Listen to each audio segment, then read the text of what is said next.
Our first speaker and the private sector representative in this exchange is Eric Muthomi, founder and CEO of Stawi Foods and Fruits Limited, Kenya.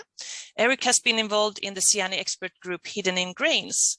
Welcome to introduce yourself and your work further, Eric. The screen is yours.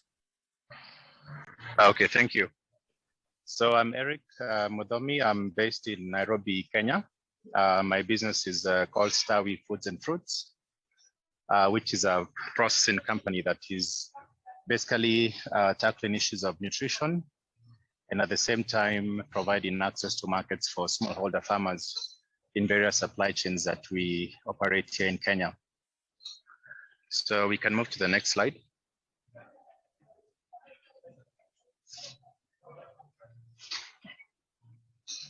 So Stawi as a business, we look at our business in a way that we want to be integrated backwards with our suppliers. So we take steps and efforts to build capacity of suppliers. Like these are women in a rural part of Kenya called Kitui, where we've worked with them in the past season to provide them with certified seeds that they are holding that basically help them to improve on productivity for growing of sorghum.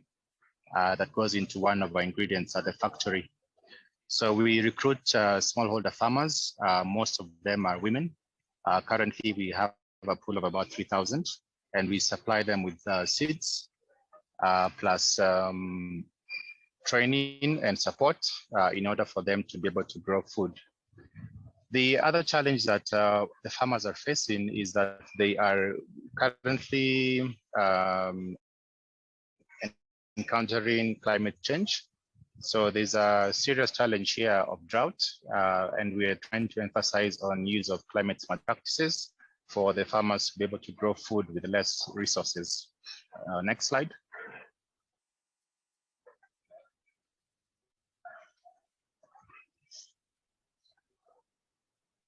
So in a nutshell, we have a strong social media to drive market access for smallholder farmers. With a special focus on women and youth that have been left out of the supply chains. And as a company, we are producing global quality nutritious foods, fortified flours, consumed by children and general family. And we present it in the same format as you'd find imported brands here in the Kenyan market. Next.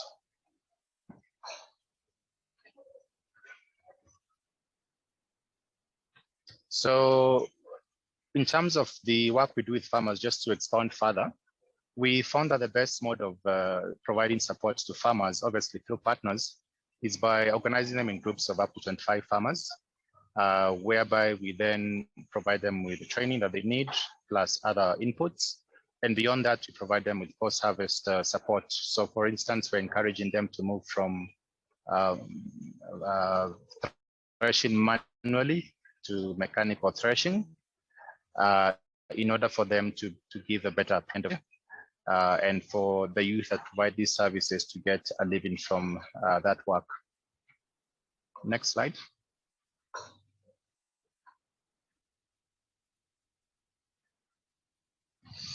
So this is a photo of one of the groups that we work with in Eastern Kenya. So we meet with them and train them on different modules that have been developed by our partner SNV in Kenya. So it's heavily skewed towards climate smart agriculture because as you can see, the area is very dry, but we still want these farmers to produce food. They're not having to import food from neighboring countries. So we teach them about climate smart farming, modules of pre-season planning and planting, crop and field management, harvesting to ensure that the harvest is accurate and it's done right. And then marketing, because some of the farmers will grow crops that are beyond our input requirements, like green grams and beans. So they are at liberty to sell to other off-takers within the counties. So we are providing skill sets that the farmers do not have, but when they put them in place, in an increase in productivity and incomes rising beyond 25% for the farmers. Next.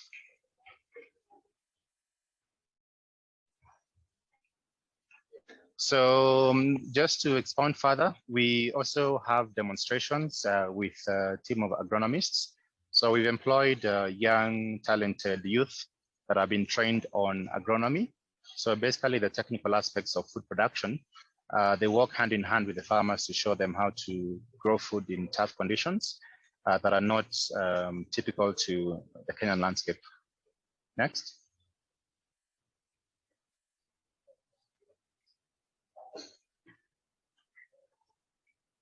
So at the end of it, every season we run for 3 to 4 months from the point of planting to the point of harvest. So as you can see on the left is a sorghum field that is about 3 months old. So the seeds have germinated and grown to the point where they are ready for harvest. And then when it's harvested, it is threshed. In the middle, you see the sorghum, the grain that we eventually mill. And on the far right is the end product, which is a beverage, a hot beverage consumed as a porridge for children and women and general family that is fortified with micronutrients, 11 vitamins, and it's pre-cooked. So we believe we are adding value across the entire value chain and supply chain. Next. So for us to scale the activities we are running and the impact that we can have, we obviously need support. So we look into SIANI and other potential partners that can help us to basically increase support to farmers. So here we're talking about increasing the seed loans that we give, support to increase training activities to farmers. And then this year we want to see how we can digitize the supply chain. With COVID, we found limitations in terms of interaction. So we're not able to physically meet farmers as much as we used to or we'd like. So we want to be able to digitize the supply chain, to be able to monitor the harvest remotely, to train farmers remotely through mobile phone, and even to introduce aspects of traceability, for instance, through blockchain, that the farmers can then have a very transparent value chain, and for the business to have information that can help us. So that's the end of the presentation, but we're happy to be here and to connect with other like-minded organizations and entrepreneurs. And we'll be happy to take questions at the Q&A session. Thank you. Yes, thank you so much, Eric, for that. And please ask questions in the chat. I would like to ask a first question after your presentation short. Would you say the way that Stawi works with producers is common for other companies in the value chain in Kenya? And if not, what is the driver for your company to do this? Yes, thank you. So we've seen other processors in Kenya. They typically would not take the time to work directly with farmers because it's a very intensive and expensive exercise. So many processors would rely on traders to bring the grains direct to their factories. But we saw for us to really create an impact, we need to extend our hand out to the farmers and give them a hand up with that support. So we've been fortunate to have support from partners like SMB Craft that are then helping us take that risk because it's very expensive and could be beyond our resource. But with such partners, we can de-risk the value chain, and beyond the project, then we can take our own initiative and resource to scale it up. Yeah. Thank you. We have one, I think we have time for one question here as well from Madeleine Fogde, Director of SIANI. What is your perception of consumers' preference of your products? Is it growing? Do you see that?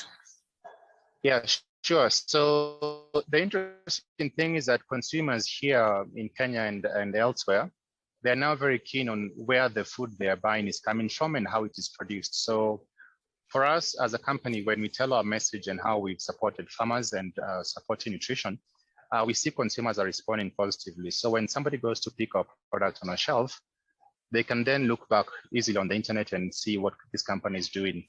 So it's a movement that is starting to crop up, and I think it will work in our favor with the deliberate efforts we're taking on impact as a for-profit business. Thank you. And I have, before moving on, we have 1 minute. I would like to ask, because not all are nutritional experts in this room.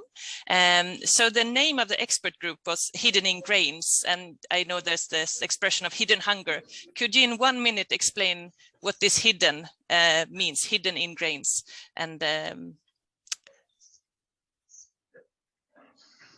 yeah, sure. So hidden hunger refers to missing vitamins and minerals that one may not notice when they eat food, because you might find a consumer having a diet that is rich in maize, as an example. Here we call it ugali, but it's lacking essential vitamins and minerals. So they feel full when they eat the meal, but they are missing certain nutrients that are there, that should be there in their diet. The other thing that happens when food is processed, certain nutrients are lost in that processing process and also the cooking process. So you may have a good input, but at the end of it, you realize your finished product is lacking certain nutrients. So we have taken efforts to make that better. So despite processing, we still have a very nutritious product at the end of it that then addresses hidden hunger by giving consumers energy. They feel they're full, but also they have the vitamins and minerals that are needed. And that has been also with thanks to Hidden in Grains, a Swedish company. Thank you so much, Eric, for explaining that to us. And stay with us.